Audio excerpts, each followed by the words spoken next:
Alright, y'all, welcome back to A Shared Meal. On this episode, we're going to talk about 5 best first date ideas.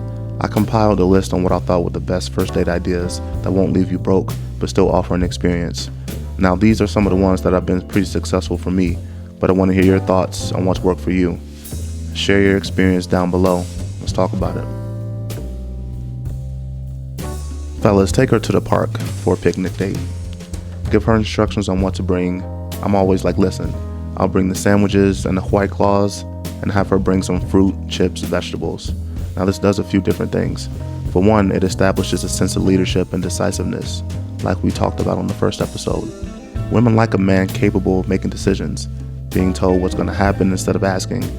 Why do you think so many other profiles express identical phrases such as, make me smile, take me here, plan a date, etc.? Most women like to be given instructions. It takes the burden off their indecisive mind. Now tell me this isn't a creative flex. How many women have been on a first date to a park for a picnic? I would guess not very many. This is a perfect opportunity to win some points for divergent thinking.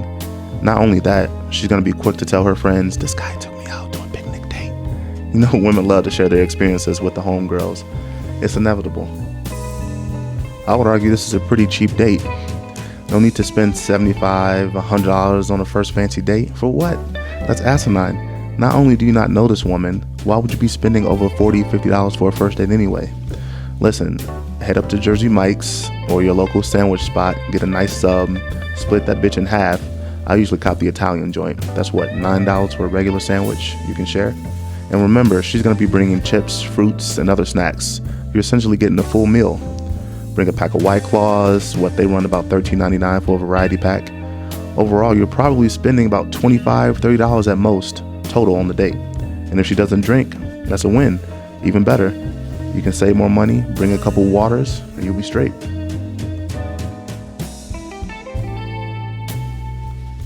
Number 2, coffee date. This is any season of the year. My favorite seasons, fall and winter. If she likes coffee, and most of them do, invite her out to a coffee shop that isn't Starbucks, bro. Again, divergent thinking. Be creative. She gets Starbucks on her own 8 days a week anyway. Introduce her to a coffee house or a coffee shop she hasn't experienced. Listen, when you intrigue a woman's mind, it stimulates her imagination, and then her curiosity about you starts to follow. So not only is this date low maintenance, I'm talking about no dress code, no fancy outfit with the 6-inch heels and her bitties all out. I would argue this is one of those dates that help discover more about the person's personality. Also, it's mad cheap. We're talking about $20 to $25, maybe even less than that, depending on the size, the drink, and if y'all indulge in those pastries. This is one of those easy first dates, fellas. Break that ice.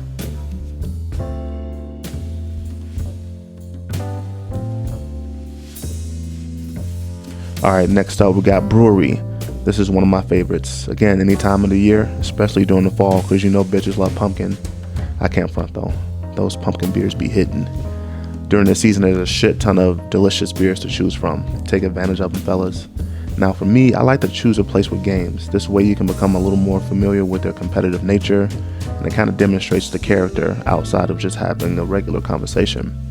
Is she a sore loser? Does she trash talk? I mean, this is a great compatibility gauge in my opinion. You get a chance to be funny, charismatic, all while kicking her ass in some games. Again, this can be a fairly cheap date if you don't overindulge. The caveat about breweries is that a lot of the times they'll have food trucks outside, and the meals be at least $12 to $15 a plate. So plan accordingly, fellas, and sip slow, especially if you're trying to keep it under budget. I know for me, sometimes I'll have a light lunch before I meet up with old girl. But 8 times out of 10, I mean, let's keep it real. Most of the women that we go out with, they haven't eaten yet, and so they're probably gonna want some grub when you get to the brewery. I'm interested to hear y'all's first date experience at a brewery. I know for me, this is probably the second most successful form of date after the picnic. It leaves the door open for a home invite, other activities after the brewery, and set up another date while y'all still chilling, having fun. Place friendly bets, y'all. Banter, while still providing a titillating experience.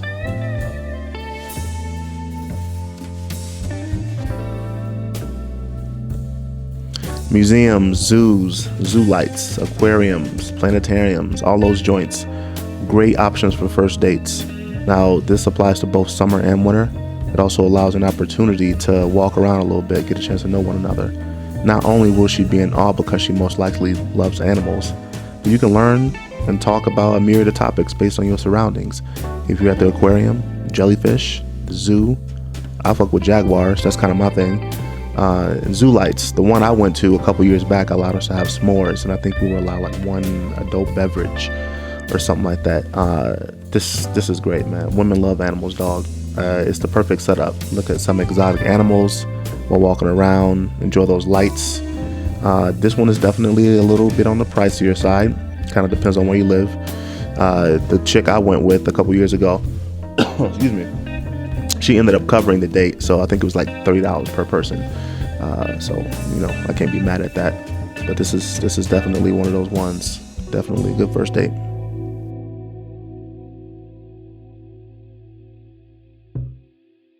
Alright, The Crib. Sounds like a House Party sequel. Now this is the touchy one, as most people really don't allow someone they don't know into their personal space off rip. Makes sense.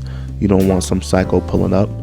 I would suggest a coffee date first, morning or afternoon, get a chance to get a feel for one another. And in the event she does oblige for the offering to come over later that evening, you gotta make it enticing, my guy. Make the offering fun. No Netflix and takeout. If you know how to cook, be the executive chef. Allow her to be the sous chef. Get her involved, whether she's helping you cook or making the cocktails for y'all. But either way, you gotta make it exciting for her to want to come over.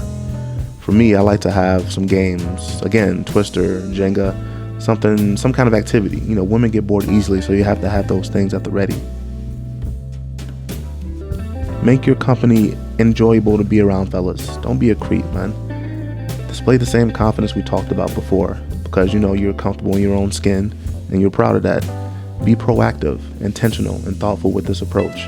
Sometimes y'all make it a little more difficult than it has to be, and you fumble the opportunity. Again, fellas, it's really about an experience. Be creative. Curate a playlist where you both choose 10 songs and let it ride out in the background while you chef up a meal. This is a hell of a lot cheaper than taking those cooking classes. I think they're like $99 a person.